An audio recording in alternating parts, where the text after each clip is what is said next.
This year's Cine Summit is brought to you by Blackmagic Design, creating revolutionary solutions for film, post-production, and television. Atomos, record, monitor, and playback on a single touchscreen device. Teradek, producers of high-quality video encoders and decoders. Kessler, innovative tools for filmmakers.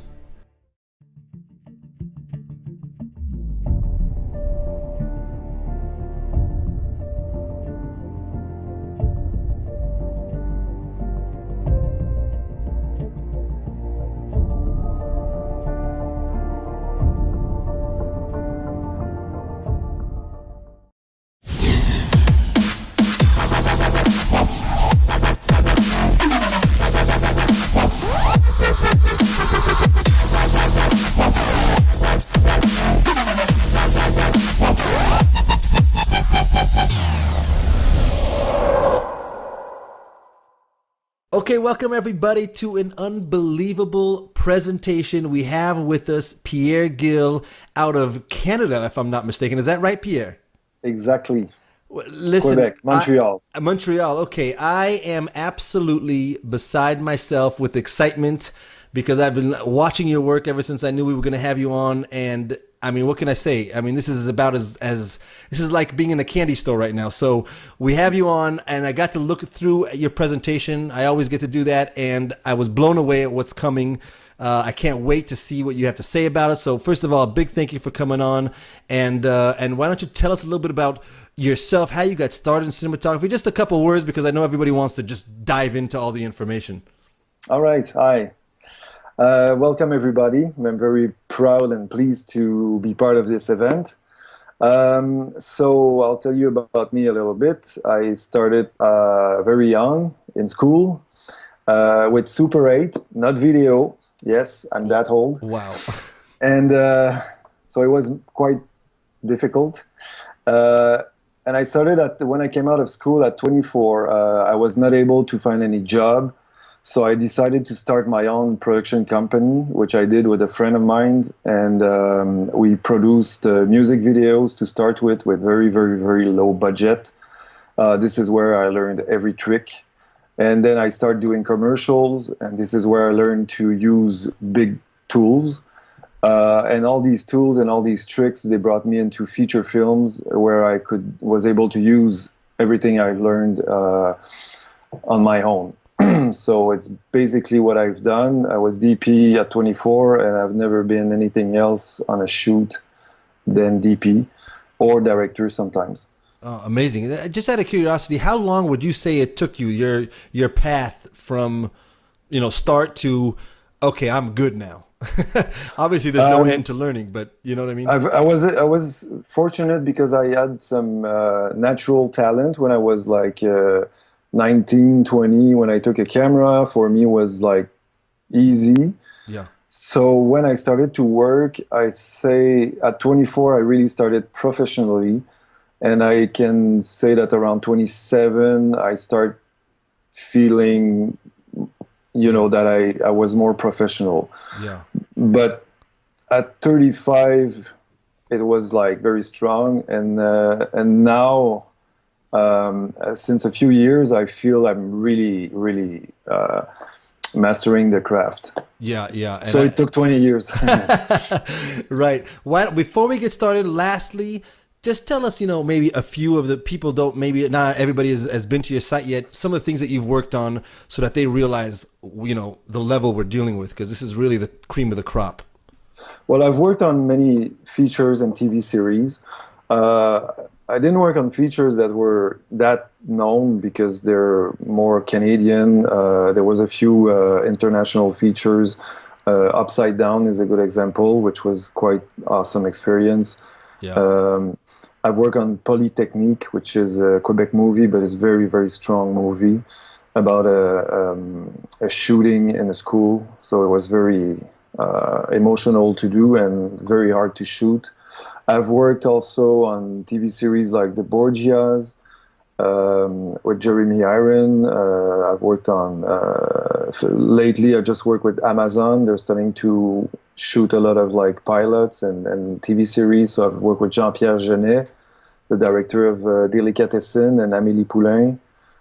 And you know, I've shot many things. You can watch my yeah.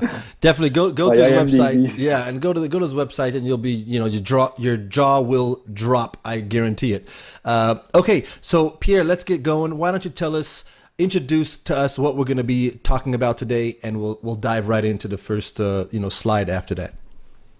All right. So basically, what I want to talk about is probably something quite basic in a way. I'm not going to talk about something extremely complex. I just decided to share how to create depth with an image. So I said depth is dimension. It's 3D vision in a 2D world. Creating depth in cinematography. And this is my topic. And it's actually because we work in a 2D world. And one eye. The human body is a very complex and perfect machine. Up to now, only us can see the way we do. 3D movies are very common these days. They are fun to watch. They give a feel of depth that tries to reproduce human way of seeing things. But generally speaking, they are just providing us with a different perception of our reality. So how can we please the human eye? I think a great cinematographer has the ability to reproduce three-dimensional images into a two-dimensional world. So far, the great masters, painters, photographers, and DPs have achieved that, either through a lens or a canvas.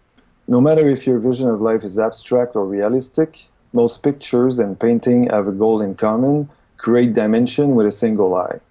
So it's basically what I want to talk about is that we're working with a flat medium. Media. Yeah.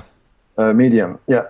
Because it's 3D is, I'm talking about 3D. I don't want to talk about 3D. I'm just comparing 3D because we see in 3D. But what we do as cinematographer about 90% plus of the time is to work into a 2D world. So of course, how do you create dimension? Because that's the goal. And I think this is when you see a great photography or great painting, what strikes you is like the subject, of course, but it's very often is how it has dimension.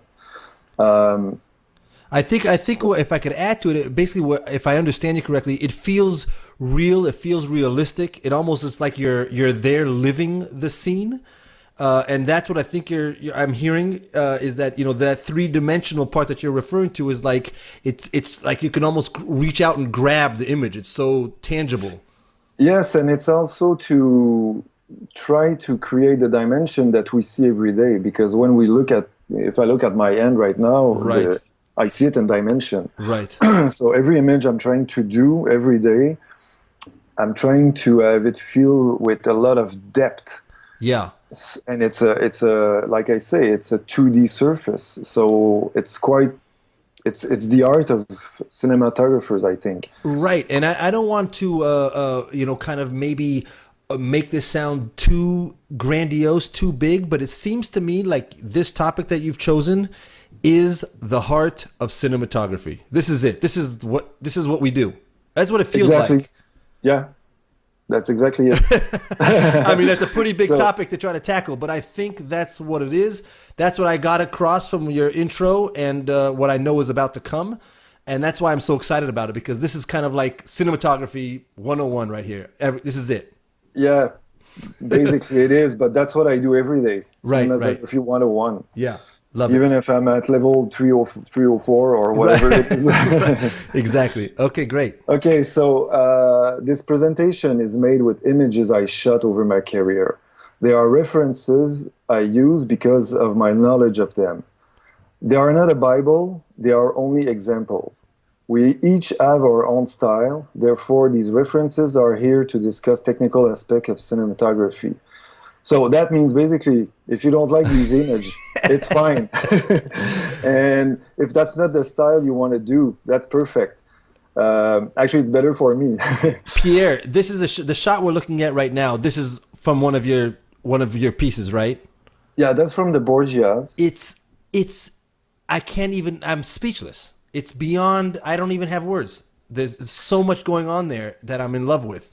So you see right away we can discuss depth a little bit here because we feel that there's dimension in that image. So first of all, it's I'll talk about it later on, but there's a mix of color, and there's also some very. This is television, by the way, so it's shot very fast. It's not Wow. like a feature film. So this Yeah. is like 7 days an episode. So you have to go. So you need to have experience. You need to have a plan.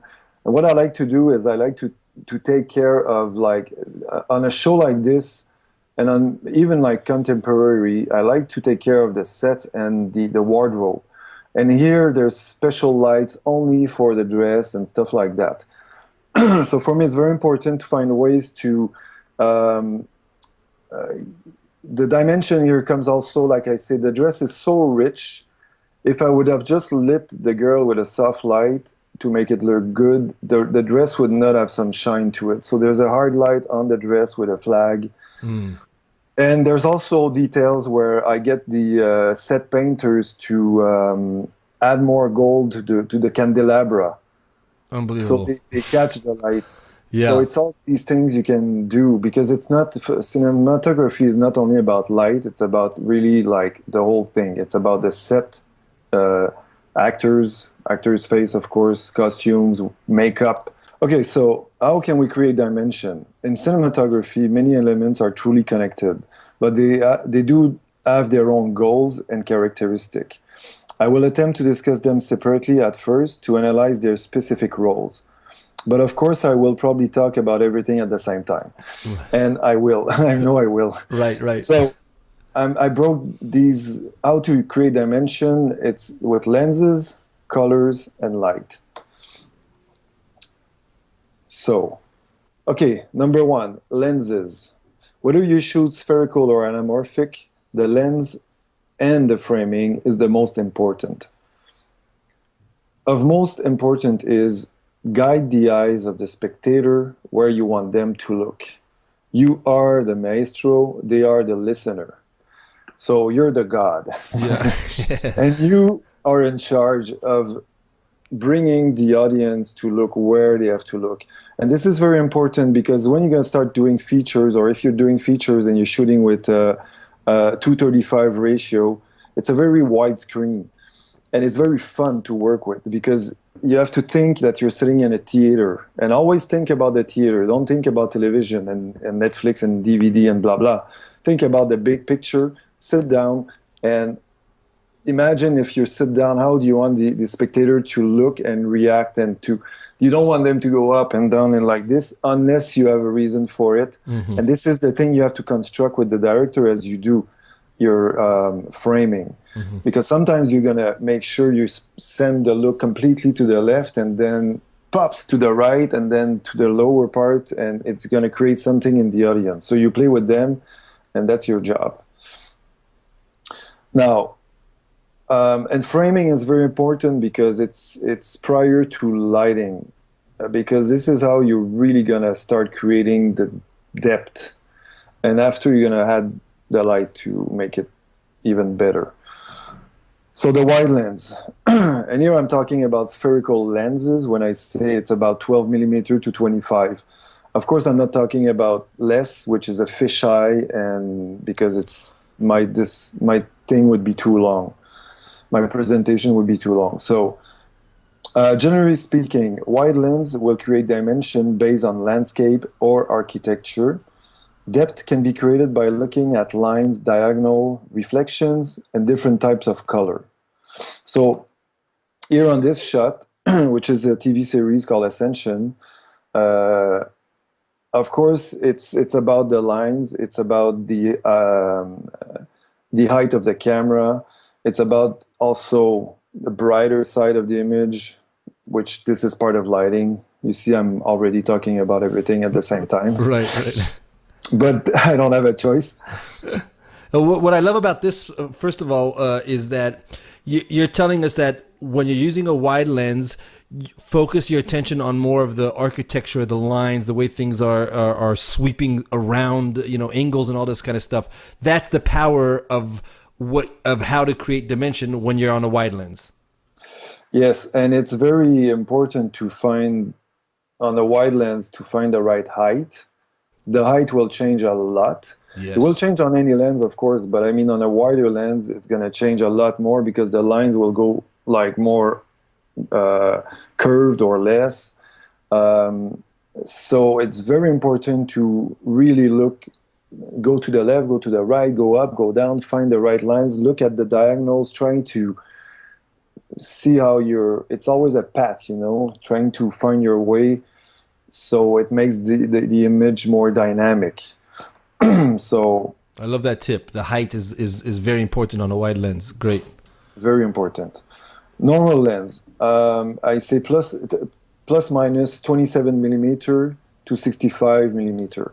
And of course, again, I'm talking into 35 millimeter format, Super 35.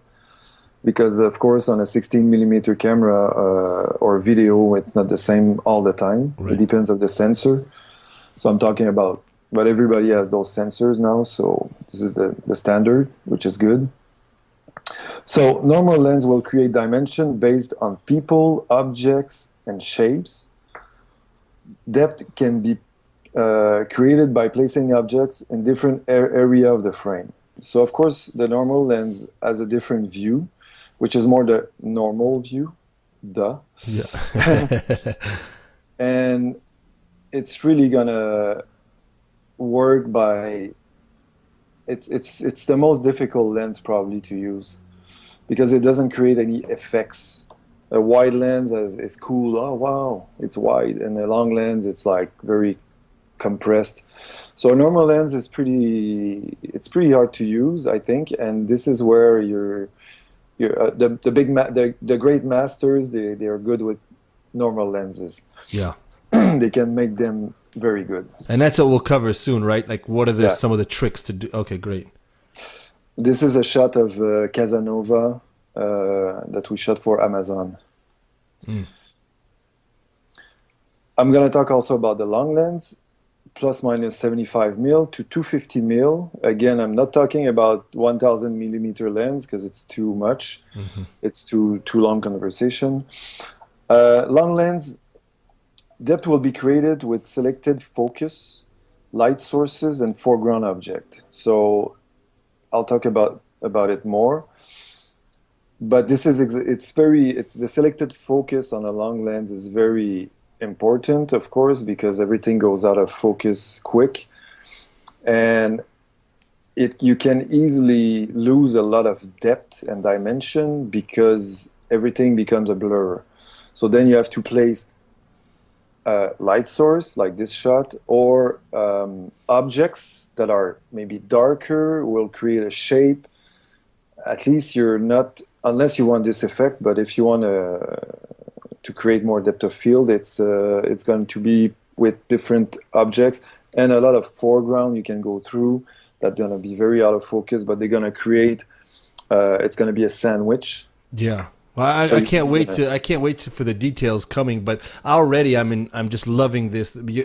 What you're saying is that when you're using a long lens, to create depth, you're going to be focusing on different issues than when you're on a normal lens or on a wide lens.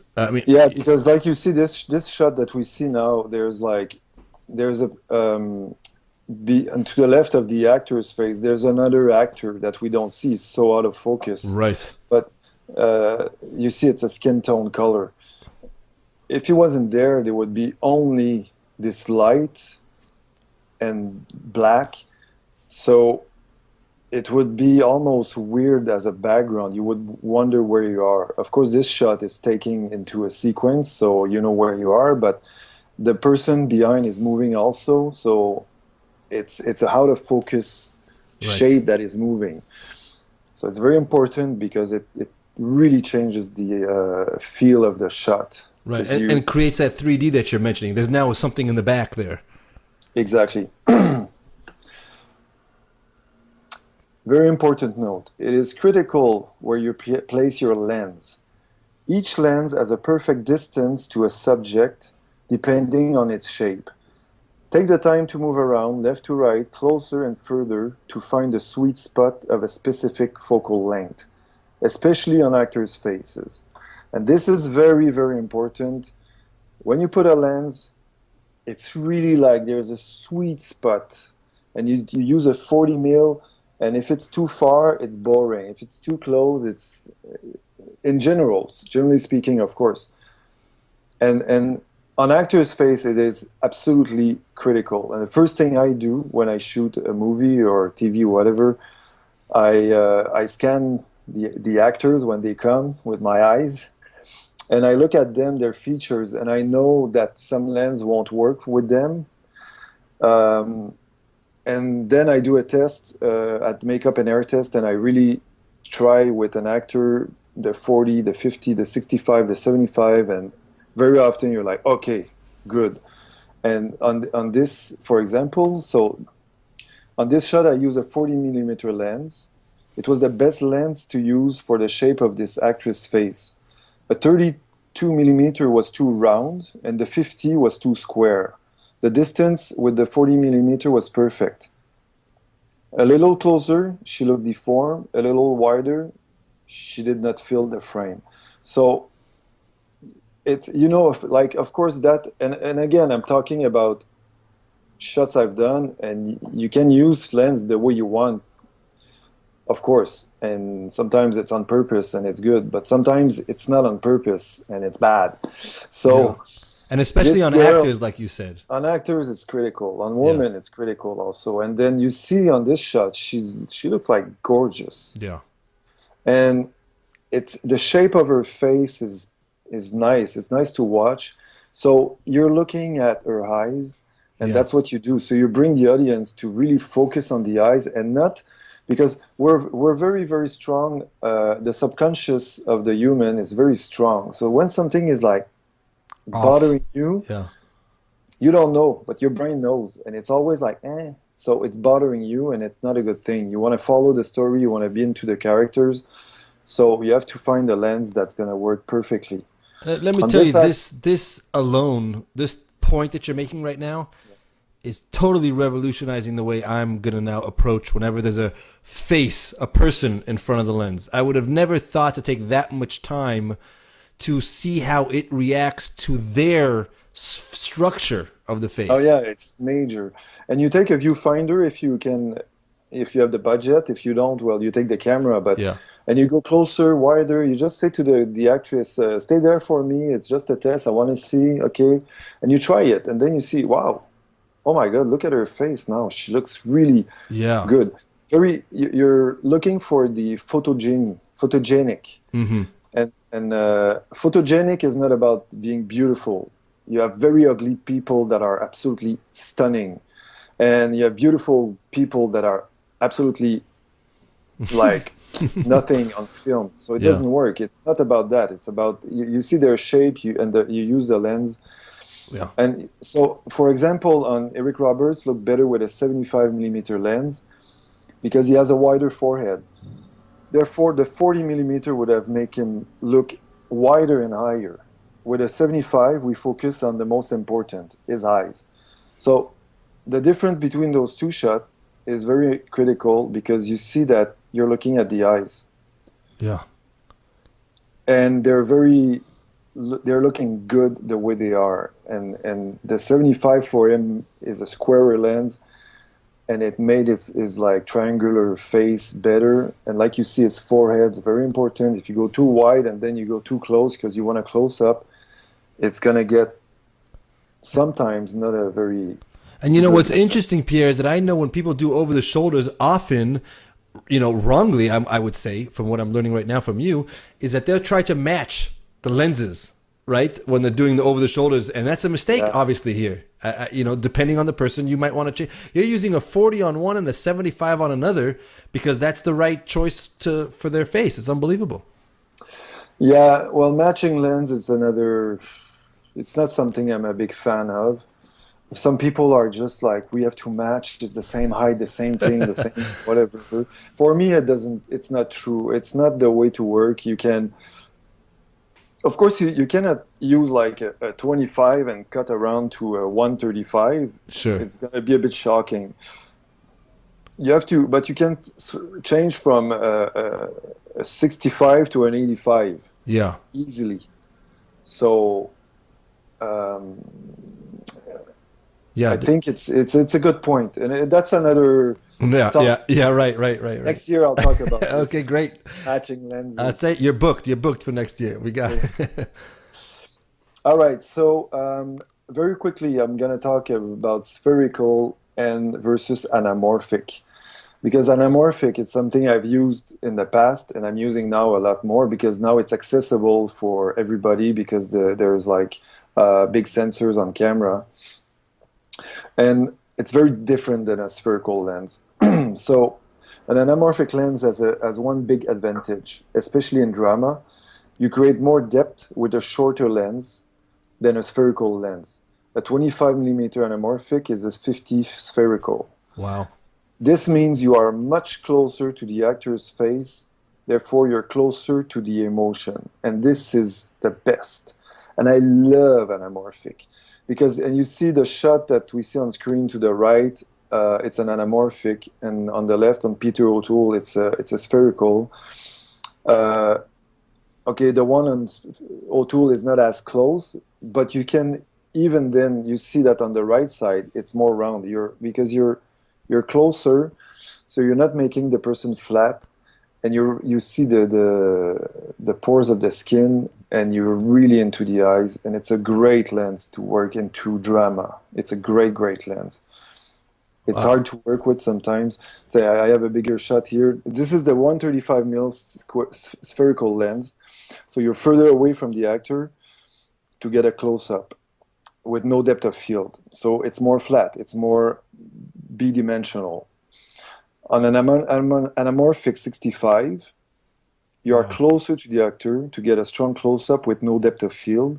It is more round. You feel the skin, and the actor needs to do less. And this is very important because these lenses are so great that you can get so close and you feel the emotion from inside. So, and it's basically actually it's the job of, it's part of the job is of the cinematographer is to comfort the actor also, because the camera gets close to you, and very often you go, "You're that close?" Yeah. So don't do too much. It's all there. You just have to think, and you feel it, and it's absolutely fantastic. And you see on that frame that. I mean, the actor is like coming out of the screen. Yeah, it's so true. And this is like, actually, it was a feature film on screen. This is just unbelievable. And depth of field dimension is created a bit more by the anamorphic lens, because you can feel that the face is round. It's not flat like this image, which is flat because it's a long lens spherical. And this one is like, so you have like the actor in your face. So it's very, very amazing to work with these. Just to make sure that everybody understands you correctly and that I understand you, when you say with no depth of field, you mean that it's very, very like blurred out, very shallow? No, what I mean is that the anamorphic lens, you lose the depth of field very quickly. Got it. So shallow, I think is so what. Yeah. It's very shallow. Yeah. Right. Great. It's very shallow depth of field. Yeah. And to get the same effect on a spherical, you need a long lens to have the same shallow depth of field. Unbelievable. So. Wow, that's making me really want to play with anamorphic. yeah. Anamorphic is just unbelievable. Okay. It's really great. Anyway, let's talk about yeah, we'll save that for next year also. Yeah, exactly. Okay, wide lenses. So I'll go again quickly about the lenses. So 12 to 25, spherical. These examples are in spherical, usually. A wide lens has a larger angle of view, so it will see more in focus. Even on a close-up, the background will still be readable. Every kind of lens can be used to conduct the audience the way you want. And I mean, so the wide lens, you can use it, of course, not only for architecture and landscape and all that. You can use it on actors, and some people do it really nicely and great. Jean-Pierre Jeunet is doing that, Terry Gilliam, and directors like this, they're using wide all the time. They get the actors, but it gives an effect.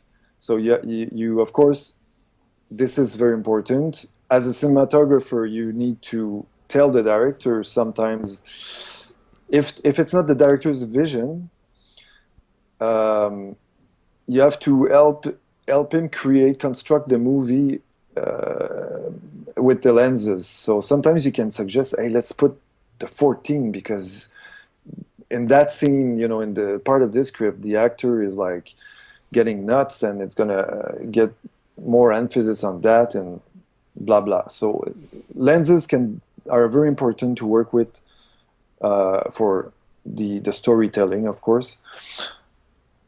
But you see on that shot, but it's quite interesting because you feel the room, you know where you are, and because the room was round. Right.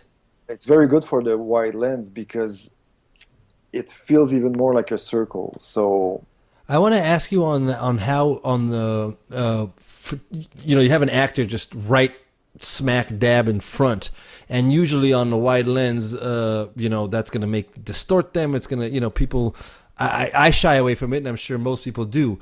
The question is, you said you can do it. It's okay on people, but does it have to be a very expensive wide lens that does not distort in order for that to be, you know, to be an option?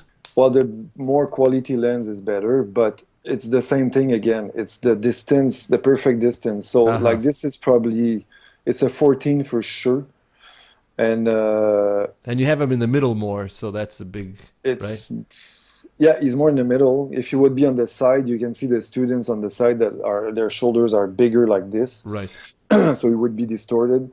And also, I mean, if he would be 5 inch closer, it would start to look like distorted. Gotcha. So it's a perfect distance. It's just okay to create the effect of the foreground without being distorted, because that was not the goal. Yeah. Such a huge point, that distance. Yeah. Lines. So, and these are wide shots, of course. I'm looking at wide shots. So lines, you use lines to create an organized frame. Balance them even if they are chaotic. So lines are everywhere, and these lines on this shot are in every way, every direction. This is a shot from upside down, so that was a very complex shot to do. But again, the depth is created with just enough left to right. The height, again, was very important. That was more difficult because it was a lot of green screen, so it's even harder to find the right distance. Mm-hmm. I say, guide the eyes of the spectator where you want them to look. You are the master, they are the listener. Whoop, that line again. Yeah. So, of course, again, like I say, you're the one who's gonna every shot and the more. I mean, now movies are going faster, TVs is faster, and shots are shorter. So you have a bigger task. You want to right away get the audience to look somewhere. Great point. So these are examples of frames with lines, parallel lines and vertical and horizontal lines. The shot on the bottom left, you see, so this is a door frame with a door frame. So on this one, I really lit the background first. So I lit behind the last door, so I knew that the last square would be lit, so then I would create depth. And then I left and this is fun to do, these kind of shots, and they're hard to do. They seems to be obvious, but they're not, because it's about light and shadow to create depth. And where do you put the first light and the second one and the third one and the fourth one? And it's sometimes I do things and I'm like, shit, it's wrong. So I have to turn off a light and try another one. Right. Landscape. Look at the white surfaces and balance them in your composition. Sometimes 1/3, 2/3, sometimes half and half, or else. So of course, there's a law of framing, which is 1/3, 2/3, which is it's a better balanced frame. Mm-hmm. But this is not something that needs to be done. It's something more common.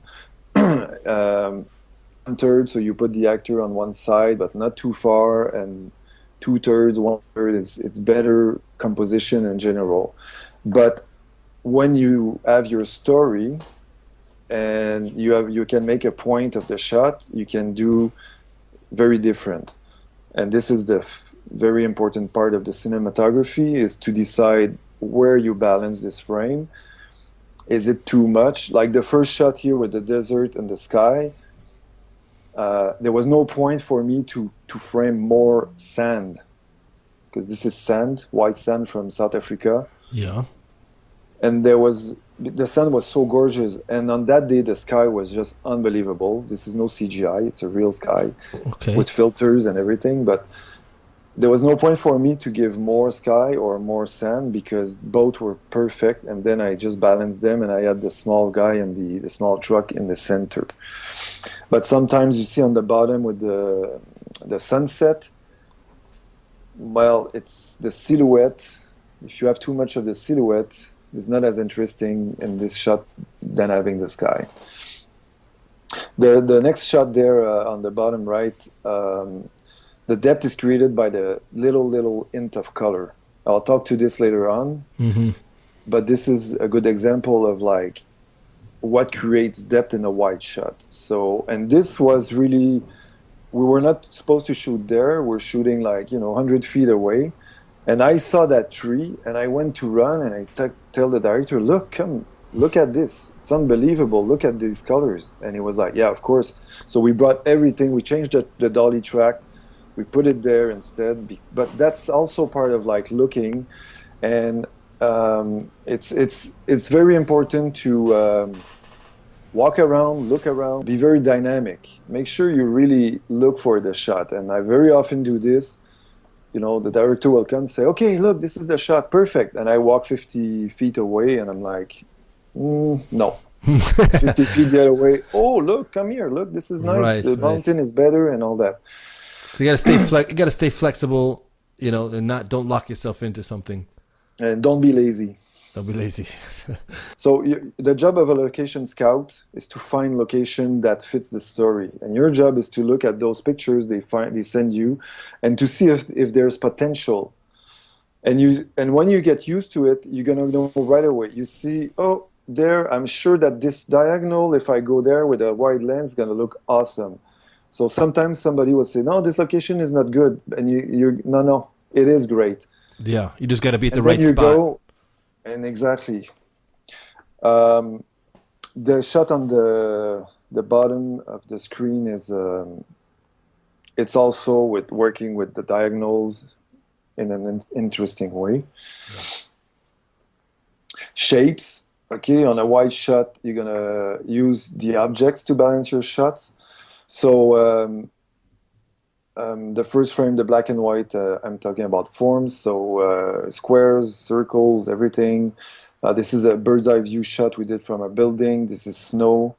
You cannot see now because it's a picture, but there's people walking on the path. So it looks better on screen than a picture. Use light source, so on the bottom one with the flames. So, you can create depth with all these light source all the time in a wide lens.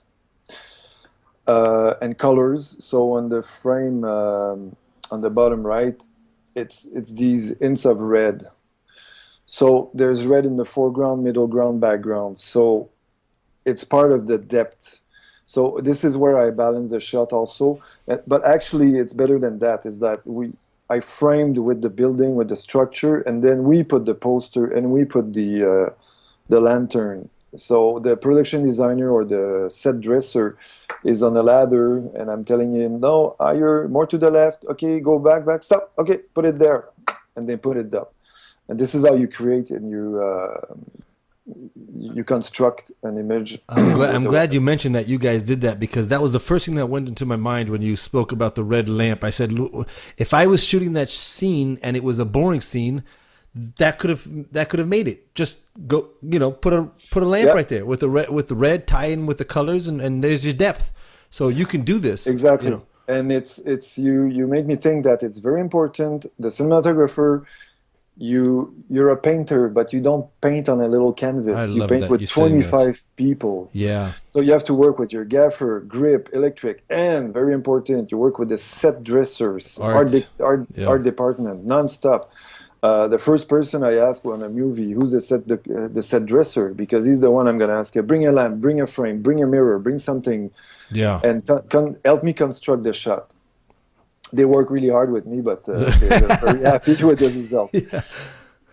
So use reflections, of course. That's another way in wide lens. Find the angle of reflection. Use water, wet floor, metal, glass, shiny surfaces. So water on the first frame.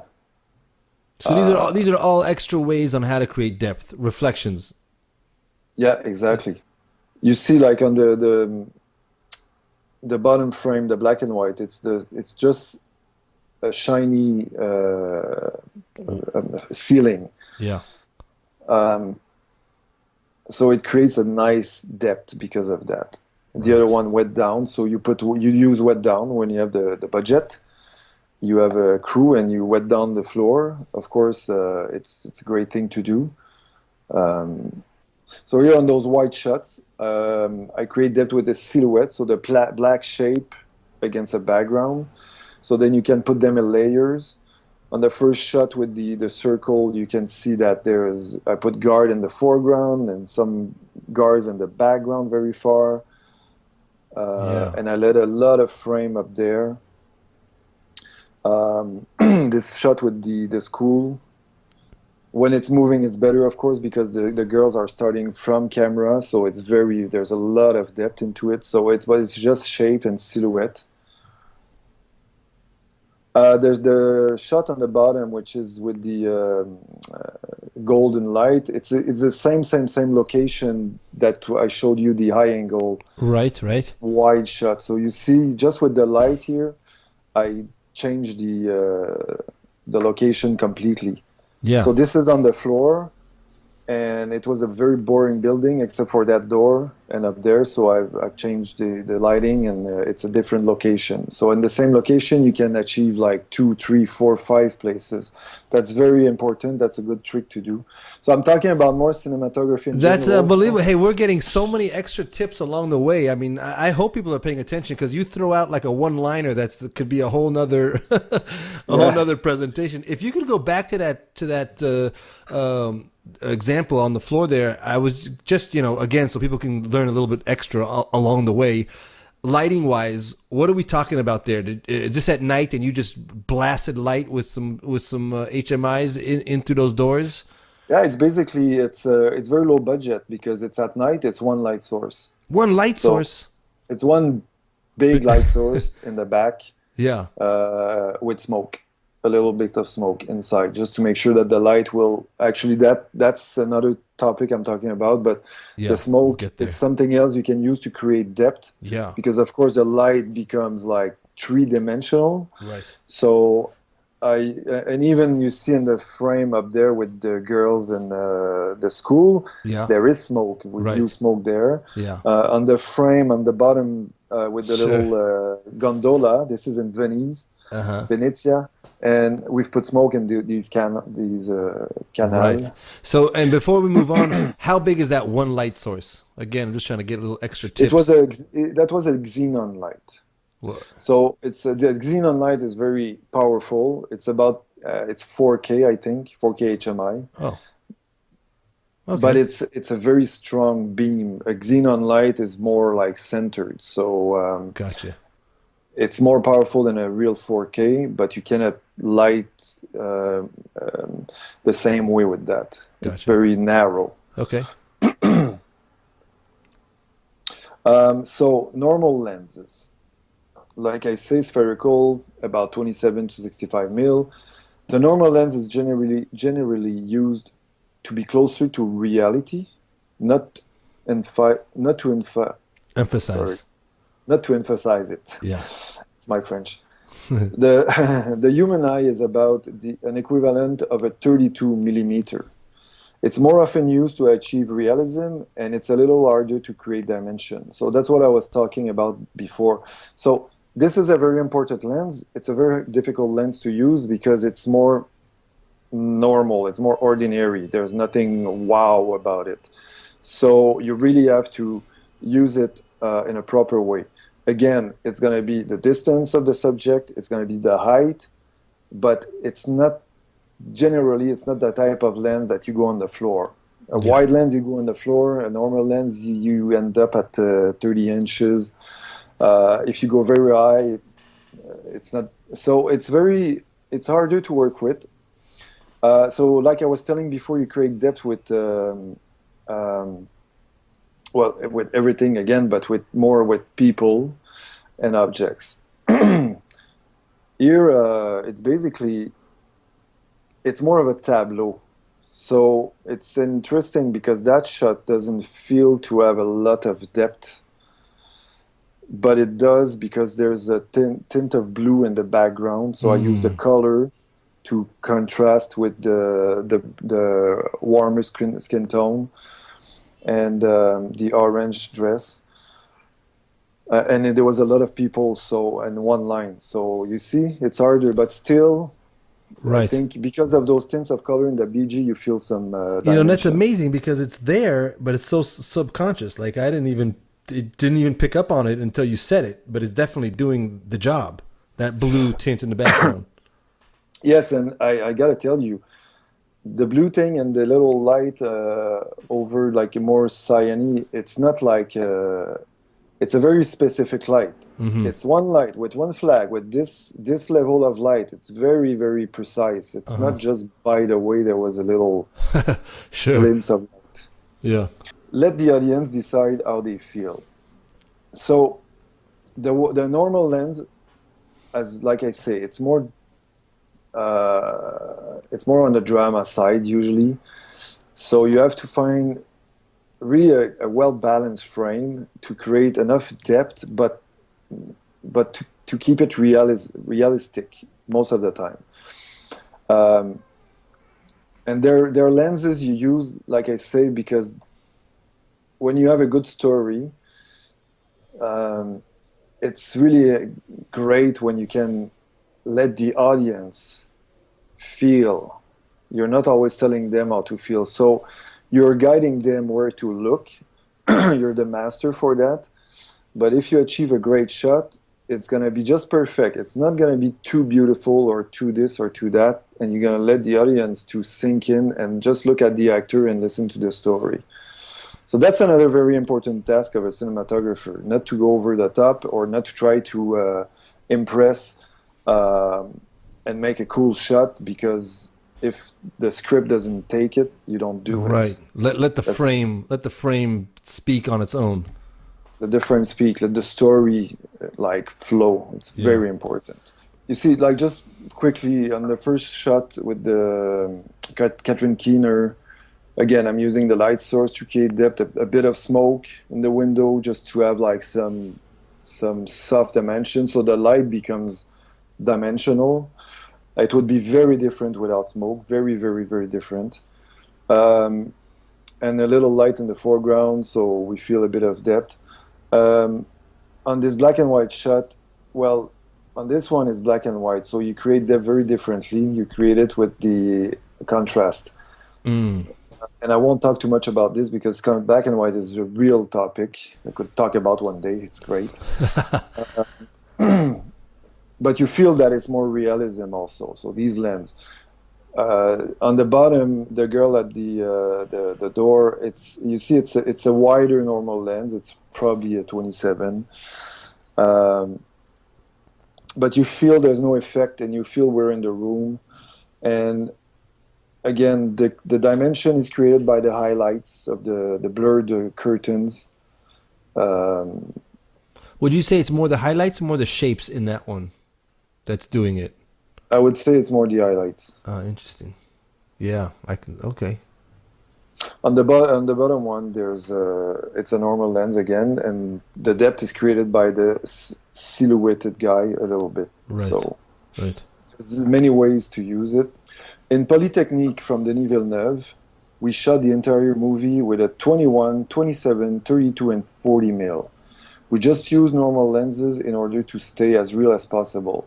So this is really cool because this project, Denis Villeneuve, who's going to direct the next Blade Runner, and did Prisoners.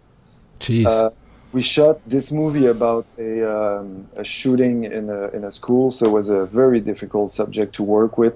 And at the beginning, you wanted to use long lens, and I was telling him, if you use a long lens with a guy holding a gun in a school, it's gonna be a disaster because you're gonna making look like Rambo. It's gonna be, you cannot do that. We have to really find a way that we are absolutely neutral, and that's why we decided to do it in black and white. That was a big subject, and it changed the whole thing because in black and white, as the audience, you have a totally different perception. But the normal lens here are very, very important because they really made you not emphasize things that you don't want to emphasize. So anyway, I'd really like to understand that comment of a long lens on him will make him be like Rambo. I'm trying to look at that top left picture and imagine instead of a 21 or 27 that's on, having that on a 80 or 100. I mean, it would be, first of all, it wouldn't. How would you get that frame? You'd have to go back, 10 miles to get everything in the shot. Listen, we would not have that frame, but before he got to this wall, he was walking in that corridor. Okay. So if he's at the end of the corridor and you shoot him tight and you put like a 135 millimeter lens, yeah, it's gonna compress. Yeah. It's what Ridley Scott is doing and Tony Scott was doing. It's like really, it looks cool. Uh-huh. It's like that's what you use. Gotcha. Long lens, compress it, and then the guy with the gun looks like a badass. It looks like, yeah, he's badass. Yeah. And you cannot show this. So that's why I say where the lenses, the choice you do is very important with the story. The story you read, you have to make your own mind, and then you have to share with the director. And some directors are very precise, they have a vision. Some directors, they want to direct actors, and they will let the cinematographer do a lot of the work. Right.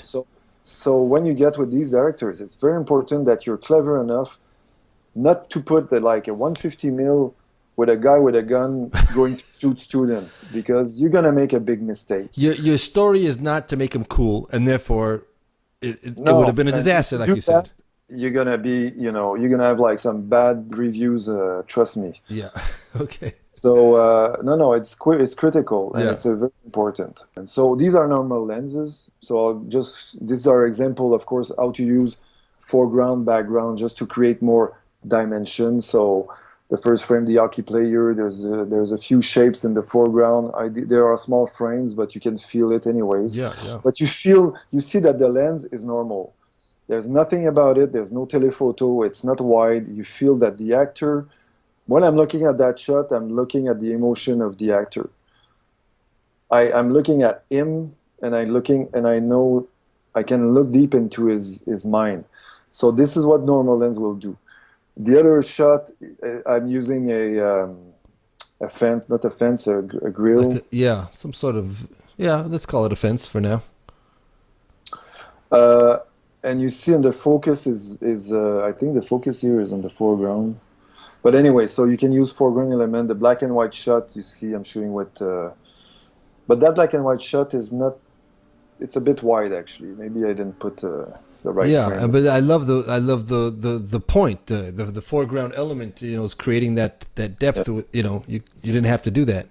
And again, you see, it's a wider lens, but you see the height. So if you're lower, you're gonna see too much inside the lamp. Mm-hmm. If you're higher, well, maybe it would be fine, but it was not probably. Yeah, you got to find just the right height. Yeah.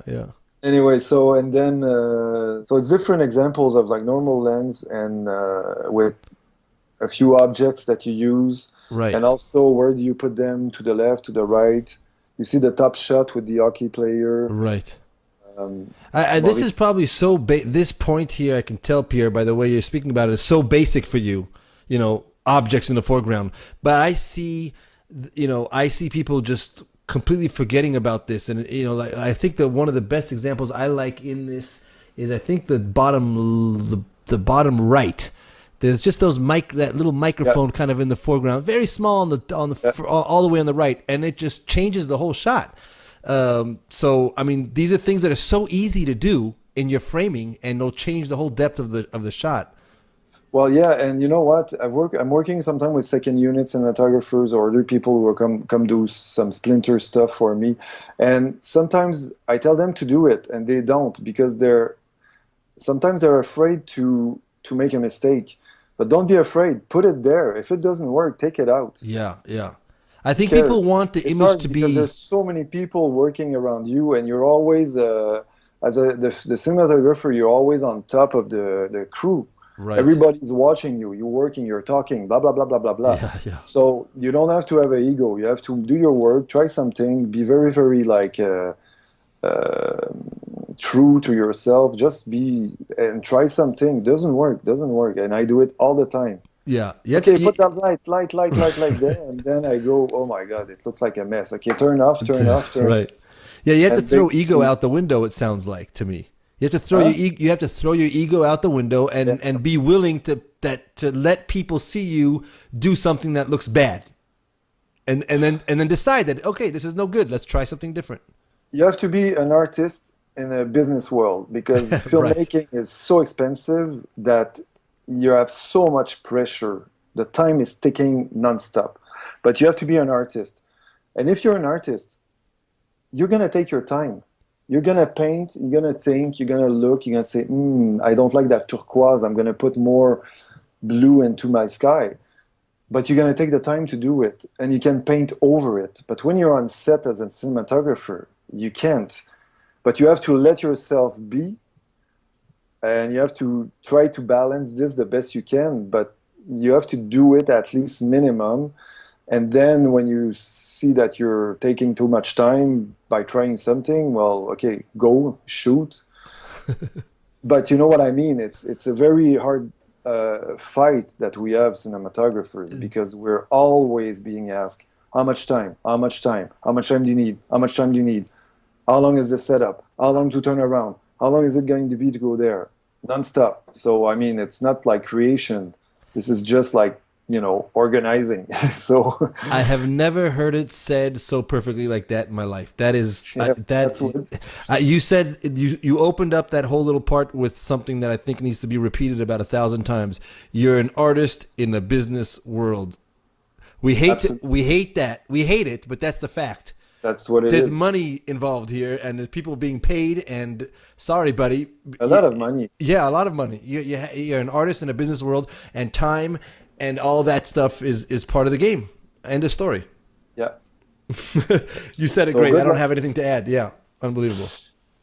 All right, so using light source. Okay, so these are normal lens, but it applies to every lens because light source are great, of course, for cinematographer. But on these lens, these shots are all normal lenses, and you can see because the light source, the flame in the background, that's Shirley MacLaine.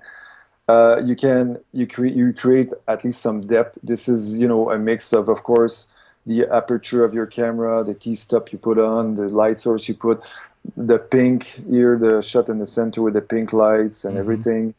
Um, Here on the right, there's a little flame in the fireplace behind. Yeah. On the bottom, there's lights on the counter, candles. I mean, they create points of light. Of course, I love it. It's very interesting. It's also what creates highlights and shadow, which pleases the human eye a lot. So light source is, of course, Yeah, I'm loving you this use one. them on every lenses. Now here I say creating depth with color. So the first shot to the left, so it's basically a cold shot, but there's a bit of warm light on her. So the color creates a separation right away. It creates a depth, and um, the cyany green orange. So this is quite nice because it's just the little rusty orange that brings your eye. It's also guide the attention. You see also most of those frame usually when I change a page, you look right away where I wanted you to look usually Yeah. because it's balanced in a way like in this shot of the guy sleeping with the orange tint. You look there because of the orange, rusty orange. You don't look at the green light in the right side. Right. You look there after, and this is where you have to look after because these are the bad guys coming. So, and me, my guys know this a lot. My crew. It's like always we put we put a highlight, and even my gaffer, he's looking at the screen, and he's like, he can tell his best boy, okay, no, move it to the left. He knows also the way I work. He knows if it's too close to the nose, I'm going to say it's too close to the nose. I'm not looking at the eyes anymore. Right. And then, oh, it's too bright, so can we do something quickly about it? Yeah. But it's a good question, and when I look at that frame with the color, or the rusty color and the green, the highlight is on the green side, but I don't know. When I'm looking at that shot, I'm going to look at the warm rusty because it's taking more of the frame. Using contrast, okay, with normal lens again, I'm talking still about normal lens, my God. So using contrast. So of course, contrast is another way to create dimension. And this is a good example, but in black and white, it's of course black and white. So you're gonna use your black areas the best you can. On that shot here on the right, but it's the shapes again of the silhouette. Yeah. This little baby, you see, everything else is dark. There's almost no light except for the baby. So you kind of like still have some depth to this image because you feel some detail behind. You feel the mother, you feel the hair. Right. And I'm gonna put my screen brighter. Oh yeah, I see more. Okay. And then contrast, it's a good way to create dimension. Of course, contrast. It's about lighting, and then lighting. Does your script want contrast or not? That's always a big question, and this is a question you can never answer until you start shooting and you see how the actors are acting. It's very strange. You read a script, and then you have your vision of light, and then before day one, you don't know if it's gonna work, because then the actors come on set and they act, and then suddenly you go, oh, it's bigger than I expect, or oh, it's more subtle than I thought. And then you realize your lighting won't work for the way they play the script. This is very, very important. You're gonna have to adjust very quickly. I do this all the time. I have my idea of lighting, I have my lighting set up, and when I see them, I'm telling my gaffer, okay, next shot, less contrast or more contrast, because Interesting. the way they play, we need more. And also rehearsal, going to rehearsal stuff doesn't help, or it's Yes, but rehearsals are there's less and less rehearsals, and there's not much time, and actors are everywhere. Everybody's shooting on like 3 TV shows, one thing, one that. So when everybody comes, it's like 5 days before they get dressed, and it's panic mode.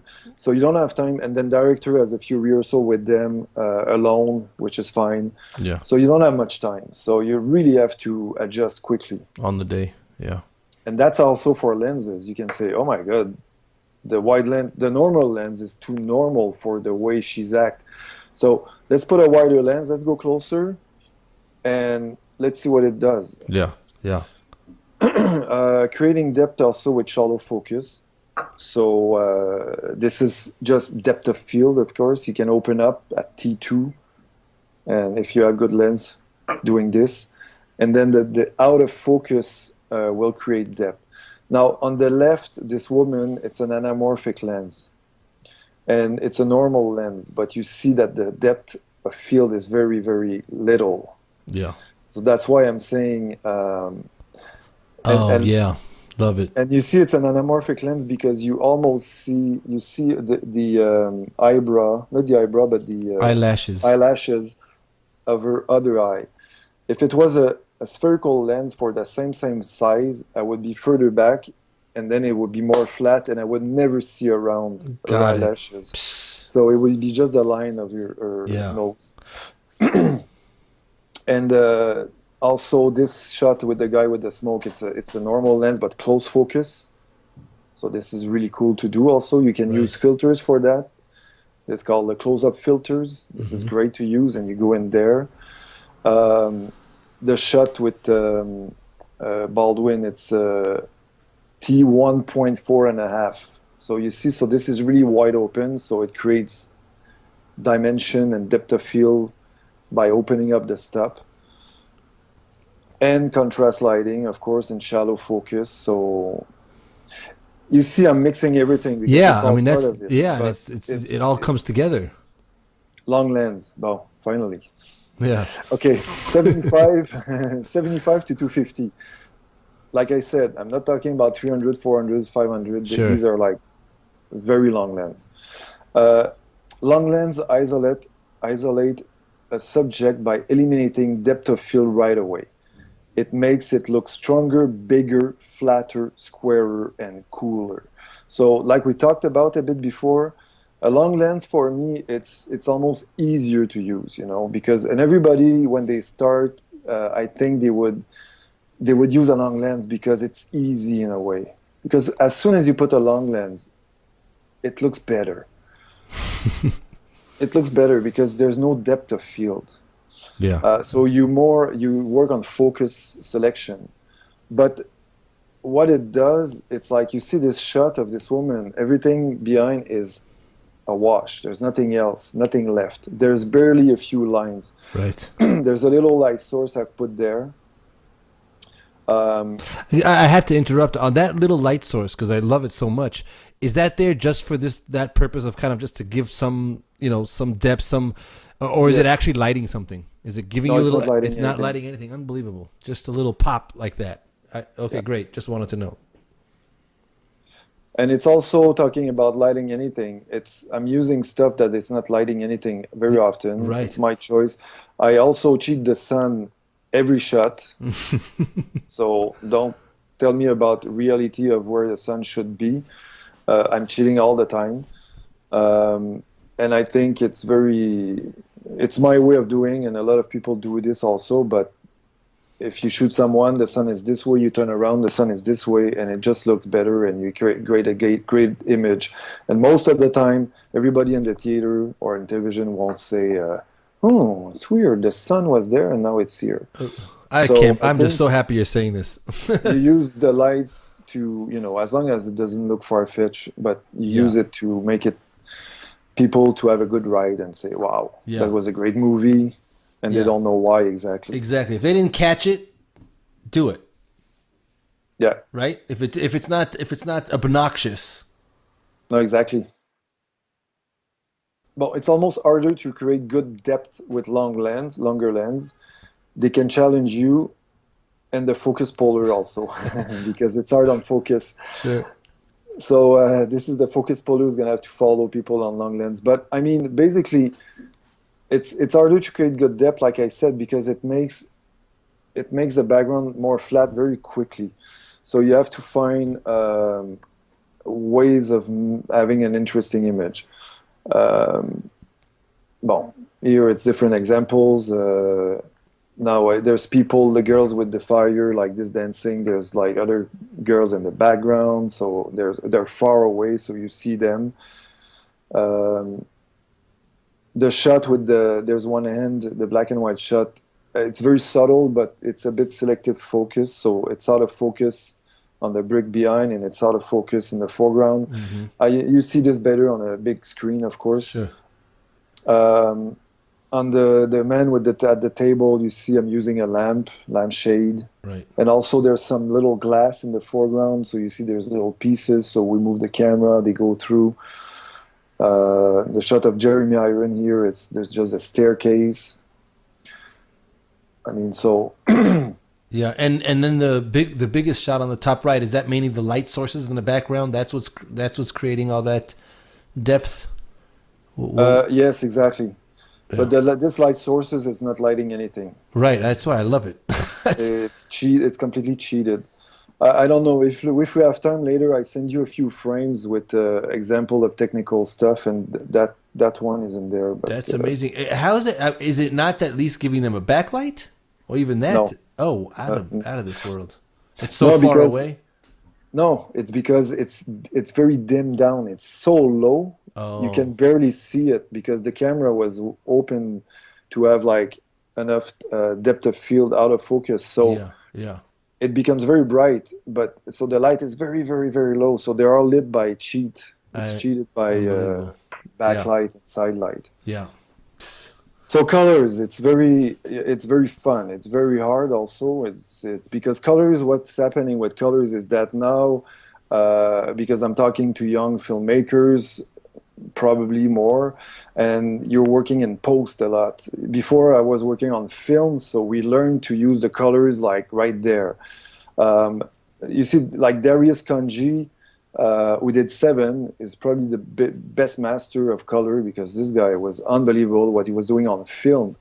Now it's very different because you approach color and you have to learn your colors and how you're gonna tweak them in post. So it's pretty cool. And me, I'm doing it now. I love it. I'm working, of course, digital, but I'm doing it on set. I do my own color on set, live, every shot. I'm doing my color, save it, and that's what it is until I do the final color. But this shot was shot on film, so it was... I didn't get this when I was shooting it. I got it when I saw my dailies, which was very fun to get the dailies to see if you did a mistake or it was a good shot. So colors, it's very important to create depth, of course. Here you see you have some red, yellow, blue. You can work with complementary colors. I've talked about colors a little bit before, and I will again talk about different things. Here I say the wardrobe can make the colors and create depth. So actually this shot, it's really, your eye is going down there, but it's because of these beautiful dresses. So the color is more monochromatic. So it's kind of an interesting because you see it's not only lighting. But it's the work you do with the wardrobe department, and I do this all the time. And for example, that's quite interesting. The shot I showed you, the normal lens with all the bunch of black people and against a fire, and this girl with the orange dress. Right. You see, so her skin tone was she was a black, more green, and the wardrobe, she came up with orange for her, but there was too much magenta in her orange. So when I did the test, I told her you have to have an orange that has more cyan, more green, because she's more green, and we need a dress that has more green because then she's gonna look like one. And she changed completely the whole wardrobe to get a orange green instead of orange magenta. And it was much easier to shoot because when she was coming in, she looked good right away, from the face to the dress. That is unbelievable. That's unbelievable what you're saying right here, because you as a cinematographer saw that and realized how you have to play correctly with the colors to make the image pop correctly. Yes, but this is what you learn. You learn about looking at faces, their structure, but looking at the color of the skin tone. Yeah. The first thing, because there's some white people who are pinkish, some are greenish, some are suntan, some are... And with black people, it's blue-black, greener-black. It's all different, or more orange. And then you have to look at them and say, okay, if my lighting is going to be cyan, and this girl, she's already white, green, it's going to be too much. So either you ask if the makeup can put a little magenta in the makeup, but that's very tricky because you cannot put too much makeup, or you decide to change the whole lighting.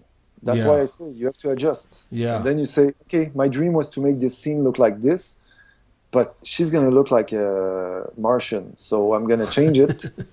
And I'm going to find another way, and that's so life. Is the real problem, just to make sure I understand it, that you don't want your color on set to be exactly like hers, and then she'll just blend in like she's not existing? You want let's say the background lighting to be a little bit different so she pops out? Is that the goal? No, it's more complicated than this. But I mean, if, like, for example, this actress with she had a black green skin tone. Okay. So the orange magenta dress. Yeah. If you put a white light, the dress, if you try to put the dress orange, perfect orange, she's gonna look green. So if you have a orange green dress, like an orange with more cyan in it, more green in it, Well, then the face and the dress is closer, so Understood. you can either in post you can just like do a power window on that girl Yeah. and click a little magenta. But if you didn't fix the dress, you have to fix the face all the time separately, which is Or pain you in would the or ass. you would focus on the face only, and then the dress would be whatever it'll be. Well, then the dress would be orange magenta, so it would look too pink, so it would not look good at all. Uh-huh. So Gotcha. You wouldn't achieve the colors that you wanted the wardrobe to have. Yeah. no, or not the wardrobe that is Yeah. looking good with the face. Gotcha. So it's quite complex. Yeah. Complementary colors, so that's just a white shot from upside down, and of course the cyan and the orange, and the highlights. You see the big chandelier in the center. So basically, you see that chandelier is real, and just the top round part is CGI. So it's a very big chandelier. It's about 25 feet high. Jeez. It was huge. Jeez. So because the shot is upside, the chandelier is like this way, but the set was of course the other way. Right. And the chandelier was like 25 feet high. So the set around is the same. And the other set is another set we shot and we put them together. Sandwiched them, yeah. And then you also have this tint of blue in the background. So you see there's like the tunnel effect, which Yeah. creates dimension, which is the same tunnel effect when you shoot corridors. When I was telling you, well, I put a highlight in the background first. Yeah. So it's always, it's looking at the structure, but working this time with the color to make the dimension. If Right. it was all gold, it would never have the same depth. Yeah, unbelievable. So you have here layers, and you're making each layer kind of its own color, I guess, and they're all working together. Yeah. Here, a subtle tint of green behind the bad guy guides the attention to the eye. So you see the shot on top, it's all warm, and then whoop, to the left, it's all green cyan behind the tall guy carrying the guy. So you kind of like you kind of cut them out from the background and draw the attention a little bit, because you have two different colors. So you're creating some dimension there, using some foreground objects also, highlights in the back. And then in the bottom, I have the same shot we had before, but Right. it's the same idea. You see this rust color.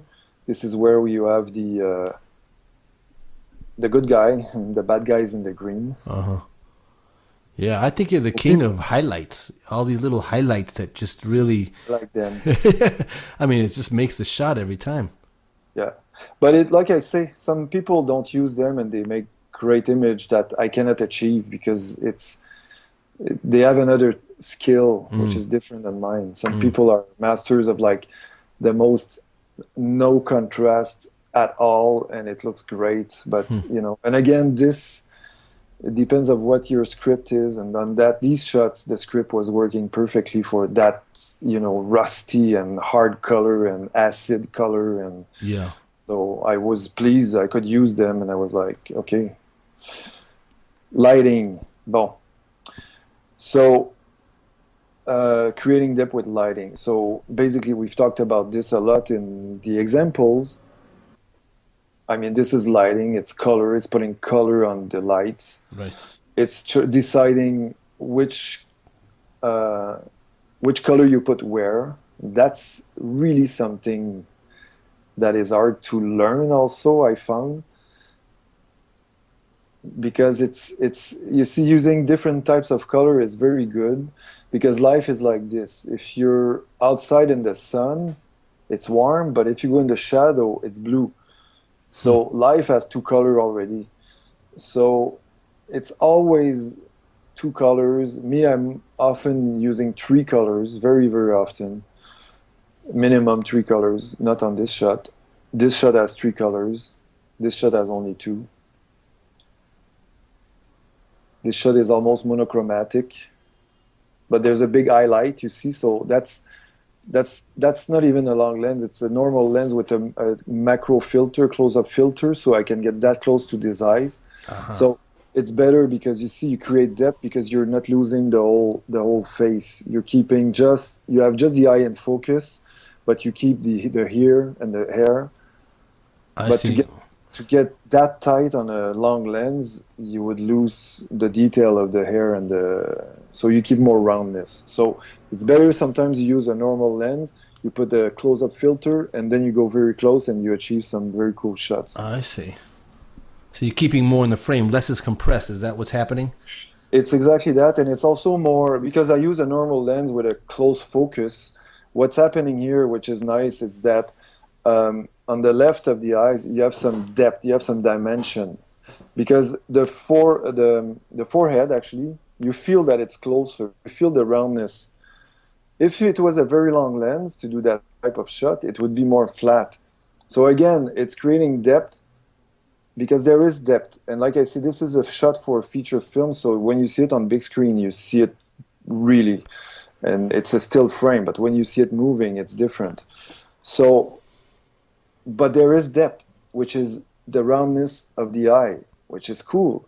If you use a very long lens to do that, it's going to be flat, and you're going to lose all this detail. So Amazing. you see, So wider lens with that close-up filter. it's a normal lens. It's probably a normal it's lens, maximum 40 mil. Yeah, yeah. Monochromatic, so contrast and touch of saturated color. So I mean, like I say, because there's many style you can do, and people all have different styles, which is perfect. But even then, you see here it's very desaturated. So what we've done is we made sure her outfit was very, very colorful. So at least there was some pink left and some blue left. So this is extremely saturated, and then we could desaturate the whole image. And so there's a bit of dimension created by these big tints of color, and also the highlights in the background. Yeah. Which is actually that was a music video with no budget, so we just painted the cyc with glossy black, and then this is a light source reflecting on the floor. So you see, you can use reflection, and out of focus, and blah blah. Yeah, there's a few things going on here, and the saturation, I love it. Now, soft light. The Red Sox. So here also, whoop, there's a tint, there's something. I don't have many images with soft light. I have some, but I mean, I use what I had.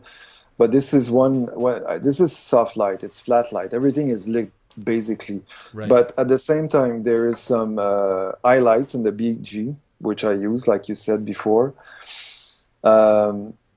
And then the contrast and the depth actually is also created by the choice of costumes. And you see here the Red Sox.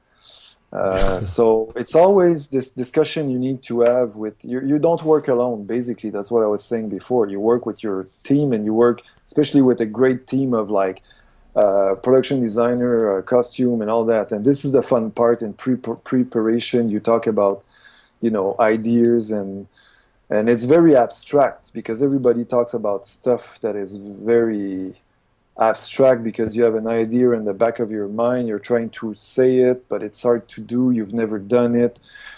So it all comes together, and then on set you readjust, and you talk more. So that's why I have a lot of discussion through the whole process with the art department. I will call them to say, hey, listen, I saw the set, the wall is too bright. It's not going to work because the actress is so pale. We're just not going to see anything. We're gonna look at the wall instead of looking at her face. So they paint it darker. Hard light, of course. This is easier to create depth because you work with your own lighting. I mean, here you see the top shot. Well, the hard light actually is going all the way to the right, so you see the depth is created by looking at the architecture. But if I just lit, that was a trap that was opening, schlack. I could have opened just the center, but then it would have been like so. It would not felt bigger. Now it feels like a really big place. So it looks more bigger budget. Because you lighting a bit the structure and everything that's there, and there's some background, and also you see different color, warm, cold. The bottom shot, you see, this is more. There's one color. So the one color of light. So it's created here. You feel it's warmer because of this blind. The yellow blind. Yeah. So this is also something you see. I did open the curtain. I can see now I did not open them properly, but it's something you run, your last minute, and okay, let's roll. We gotta shoot. And then you're like, something's wrong. And then, okay, you open this up and then you have something better. But here also, because I'll talk about this a little bit, it's the smoke. Yeah. So here you see, I knew that these guys were going to smoke. So I had this hard shaft of light, and I did not put any smoke in the shot, and they created the whole thing, and it was moving around like this. So this creates a middle layer in between. So that's one of my favorite shots right here. Yeah, it's really nice. So sources, what I use a lot. Sources means it's always nice to have a flare or a highlight in a shot. So this is the sun with the anamorphic flare. So of course, basically there's behind that window it was a green screen, but it was actually a real 20K Fresnel that was there in the shot. So they had to track it, and they had to use it for the sun. So we shot the light. So it's really in your face. Yeah.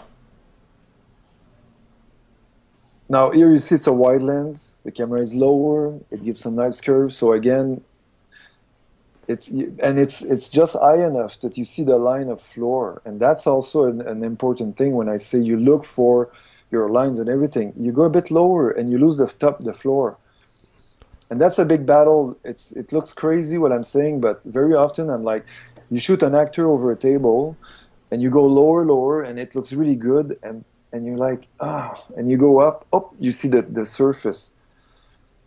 And then you're like, oh no, but I want it to be lower. But there's nothing to see. It's just a line and a face. So that's a choice you have to make. And it looks very simple, but it's not. Yeah, I mean, but I think the main point is that play, that tiny 1 inch up, 1 inch down of play. Exactly. That's the difference. That 1 inch. On that shot, I think the line of the floor is very important. If it wasn't there, would be not as rich. Yeah. And you see it goes with the anamorphic flare, because we shot this anamorphic, and this is a real flare from the lens. So the flare is like this, and this is the flare. You see an Alien. This is Ridley Scott, who really did that. Now, points of light will create depth. So, of course, you saw it in a lot of the shot I'm doing. Yeah. But here is the same. And so you have the light and the BG. And it's also, you have the difference between the color also, a little point of light and the BG. So this is a mix of like which lens you're using, but this guy drinking champagne, like of course. It's always nice because these are still frames, but when the camera is moving, it's also very interesting because the depth is moving around also. So you can start on the astronaut, you can start on him, he's alone, and as you turn around slowly, you start seeing A27 and the light, and the whole image takes another dimension. So it's also something that you talk with the director. Sometimes I'm asking, what's the music? What kind of music you're going to put on that scene? Is there music? Is there sound? What kind of sound? And when I do my color correction, all the time, I ask to have the sound of the movie. I don't do color with image alone. I think it's stupid because I'm not looking at an image. I'm looking at a movie. So I want to hear what the actor is saying. And then I'm saying, okay, wait. It's too bright. Let's bring it down. So that's what you do in final post. Yeah. you do the final color correction of the whole movie. But often I listen to the scene and I'm like, okay, it can take it. Okay, go darker, darker, darker. Because you have some range, of course. You have to light properly before, but once it's lit, like this astronaut shot, it could be much darker, could be see nothing. But you decide with the sound. It's very important. So when also, when the directors tell you, I'm going to have this crazy music on top of this, it's going to be very weird, ta-ta-ta, okay, cool. So let's use lens like this, maybe use this like that. So it's a discussion about the movement, and then the lights appear later, not before. Is it going to be a shot you want to last long or short? Because if it's short, I'm going to make sure I see my light source after 2 seconds. This is how you're going to create a great image. I mean, if you're younger and you don't have means, you're still going to have people working with you. Right. And, even documentary, you're not going to be alone. There's going to be some people helping you doing stuff, so that you're going to say, I'm in Africa, go kick the sand and the sand will go through the image. So you just need someone with his foot kicking the sand and a bit of wind, and then your image becomes like completely crazy. I love it. But I do this. I still do this all the time. I'm nuts. I tell people, go on the ground and just do this and that. Yes. And it changes everything. Yeah. That's why I'm saying, don't be lazy. Try it. All right. If it does. Yeah. So, and clair obscur. So I've talked about this a bit in the wide lens, everything, but of course the light, some shadow. So this is also really fun to work, to create depth. And here you see in that image, if you look in the very foreground on the car, there's a bit of blue, very subtle. So it means there was some cold light somewhere, and then it goes to warm light in the background. So it's very, very subtle, but it's there. It still creates a point for your eyes to have dimension. And of course, the highlight. Yeah, I have to plead ignorance. I've never heard that term before. What is that? Clair obscur. Is this a style? Obscur, because clair obscur is like it's a French word that is saying like bon appétit. That's why. Okay. Because everybody says that and they know it in English. But clair obscur is light and dark. It's light and shadow. Okay, great. Well, so clair obscur here you see. So these are like darker shots, but still. Okay, so that's a good question. If you look at the shot with the needle, what are you looking at first? The needle. Thank you. Yeah. You're not looking at the brightest light source. No. You see? So the light source on the top is very bright. Yeah. It's very, very bright. And the one on the left is very bright. Right. You don't look at those light sources. That's why I say highlight, you don't care, because you're looking at the color yellow. And it's basically because these two lights are not annoying. If it was more to the left, yes, then it would be fighting the needle, and then the needle is not also just in dark shadow, so you see the shape of the outside of the needle. Right.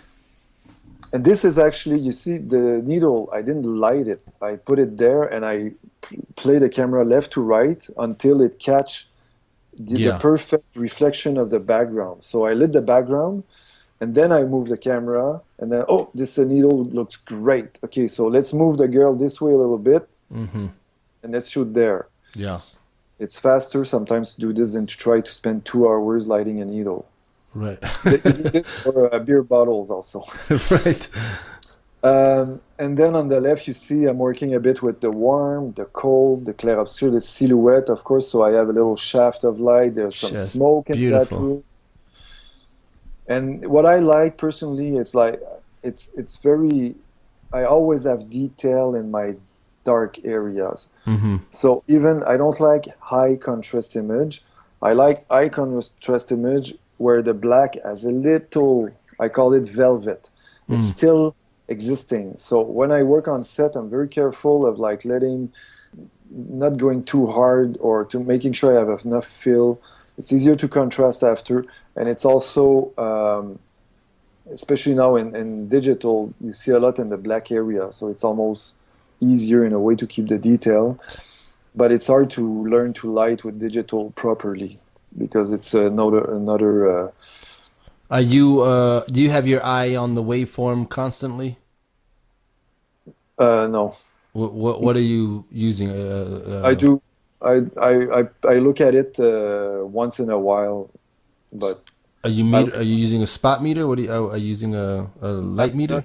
actually I'm not using any more light meters because I'm using a monitor. Yeah. I used to light on film. I was like my eye was in the camera, Yeah. lighting from the camera, like you see those pictures of DPs. Yeah. There. So this is how I used to do it. But on digital, it's useless.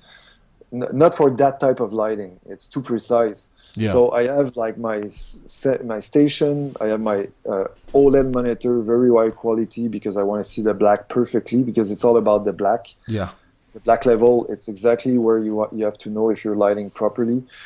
So I have my OLED monitor, very high quality, and I sit there and I have my headset and I talk with my crew from outside the set. So it's very different. And I do my coloration on set, but it's very fun. And I learned how to use this digital camera in a good way to recreate more film look. So here it's 4 different frames with clair, obscure, shadow, light. Again, light, shadow. I've talked about this before, but of course it creates depth. Obviously. Yeah. The last frame, the guy, you see, this is very high contrast. We wanted not to see the actor, so he's in dark, and then he walks in, and you see his face come into light. So, same thing, there's a chandelier in the foreground just to have enough depth. Yeah, that adds a lot. And smoke.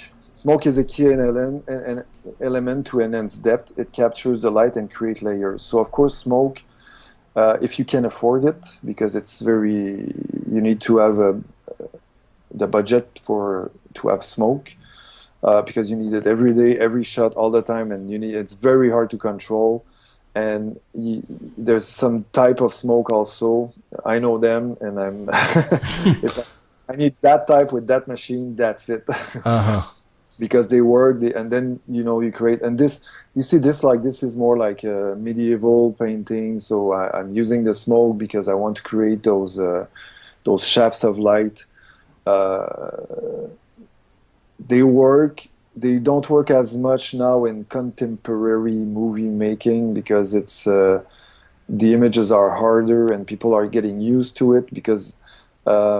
A lot of people have cameras very young. They have like 5Ds, they have like RED, they have like small SLR, and they shoot a lot of great stuff, but they shoot it hard. It's always hard because they shoot natural, they barely have lighting, so they don't have smoke. So people tend to get used to this. The younger crowd, they get used to a sharp image, sharp, which is very annoying for me sometimes because the televisions are sharper and more detail, and then you look at the image and you're like, okay, this is not real anymore. I'm not. Right. Where's the texture? It's sharp. I don't. I have glasses. Everything you see around, everybody, 95% of the people, they don't see perfectly sharp. Yeah. They see soft. Their eyes are human. So I like to use the smoke in a way because of course it creates layers, it creates depth. If I didn't have any smoke on that shot, it would be very different, of course. Would still be nice, but smoke sources. So you see on the top left, it's just like sources. This is the industrial place, so we put a few steam, light smoke there. Yeah. So it gives a lot of movement and shaft of light, like I talked about. That was more sci-fi stuff. Yeah. And very light smoke. See on the bottom frame, it's light smoke, so there's barely nothing, but it's still, you see what it does actually. You see the chair in the bottom right. Yep. It's a bit gray, it's not black. So it's further away. Because if it was no smoke in the room, this chair would be completely black, exactly like the book in front. So then you don't have depth because the book and the chair is exactly the same level. Right, and they're kind of blending together. Yeah, so then you would not know the distance. Now you know there's distance because there's a very light smoke. And it's also, you see, life is like this. You're outside, there's always some atmosphere. Right. Either pollution, either haze, either so. And when you look in the distance, you see those layers, and they create depth. And if you go to the Grand Canyon, you see, this is where you know, okay, there's always haze in the sky, and you see that it's humongous because of these layers of smoke. So smoke is very fun to use if you can use it. It's very tricky. You have to use it very carefully. You have to have someone good, and you have to waffle it, which means you have to make sure it's completely even. And it's very hard and frustrating because you have to close the doors, the windows, and everything. So I could talk about another topic about wet downs, and I've talked about it a little bit, but it's another thing when you put some water, and sometimes you don't put too much. You just take. You say, no, we don't have money for a wet down. No, don't put a wet down. Just put a bucket and throw a few splash of water left to right, and it's going to create depth on your street that is flat. So it's all details you have to learn to use, and there's ways to use it in a cheap way. It doesn't have to be always the big Hollywood thing. Right. It's always possible. I mean, I think we've covered like a handful of ways that really quickly you can just turn your flat image into something that's very engaging. But hopefully. Yeah. So, to wrap it up, there are many ways to create depth in an image with cinematography. If you think about all the elements you can possibly use, you will achieve that. No matter if you shoot art films, documentary, music video, TV, or features. Our job is to guide the audience, please them, and give them emotion proper to a subject. Be creative and have fun. Hope you enjoy and learn something. Thanks. My goodness. I hope, first of all, for sure they enjoyed it. And if they didn't learn something, then they must have slept through it because there was probably something every second. Pierre, this was, for me, epic. That's the only word I have for it. This was epic. I mean, I probably have to watch this over at least 10, 20 times, maybe just listen to it on MP3, go over these slides over and over again. This was, I don't want to use the word blueprint because that's used a lot, but there was, I mean, I think I love the way you summed it up here. There's many different elements, many different ways to achieve it, and doesn't matter what style of film you're doing, right? Like you just said right there, art or documentary, music, the depth of field, the light source, the smoke, the I mean, my God, the types of lenses, and they're all, I'm out of breath. There's so much so many ways to attack it. But it's basically like what I said. It's not about your style. It's about the cinematography. It's about the art you're going to try to achieve, and it can be any style, which is the cool thing. But there's tricks that you have to learn because they're there. It's like making an omelette. You have to put milk with the eggs. But then you can make the most amazing omelet with mushroom and cheese and that and that. But it's just be creative with that. But at least learn the basics. Yeah. And then break them. Yeah. But learn it. Make sure you have all the ingredients. Right. Put them together, and then do it your own way. And that's the trick. Yeah. So I hope at the risk of sounding, cheesy and using a strange metaphor, but you started with the cooking, so it sounds, it feels appropriate. You kind of basically gave us a list of spices here, right? It's like, and now you can cook. Exactly, exactly that. You can choose which one to use and when and why, and which ones work better at what times. I mean, I'm speechless because it feels like. I feel like I'm about to go from square one right now with my cinematography. But you know what? Also, what's very important in what I said is like make sure you don't put a lens because it looks cool. If it has to look cool, fine. But think about it when you put it, and that's more fun. And you become a master this way, and you become a master. That's the word. I mean, you just the more you're gonna think about what you're doing. Yeah, be deliberate. Don't do it for the others. Do it for you. That's basically it. Yeah. because Okay. it's very hard to do because you have so much pressure as a cinematographer, and the competition is big, and then you want to, impress. But I've very often I shot a movie once, and I said right away to my crew, I said, "Oh boy, I'm not gonna win a prize with that film because I'm lighting in a way that is so ordinary." And I did won the best prize of filmmaking, blah blah, because it was so close to the subject. Uh-huh. And then for me, it was a lesson, but I did it on my own. I let go everything. I said, okay, I'm not going to try to impress anybody. I'm going to go for the subject, for the script as much as I can. And that's a long time ago. I was younger, so I wanted to put more and more all the time. And I was sure I was never going to, get nowhere with that movie. And I won like prizes and got nominated there and this and that. So this is how you do it. Use these elements, use these spices, like you say, and practice in the street with your girlfriend, whatever. Right. Okay, well, we could keep on going, that's for sure, but you've given us enough of your time, and this was a knockout. There's so much here. I really urge everybody to get we offer people to the lifetime access to be able to see this over and over again, and not just when it's live. For somebody who's in the first 5 or even 10 years, this can really help them, to propel them a lot. So, yeah. Thanks so much, Pierre, for coming in. All right. Thank you. Okay, everybody go out there. This was an incredible presentation. Go out there and implement this stuff. There was so much here to implement, and we'll see you guys at the next presentation.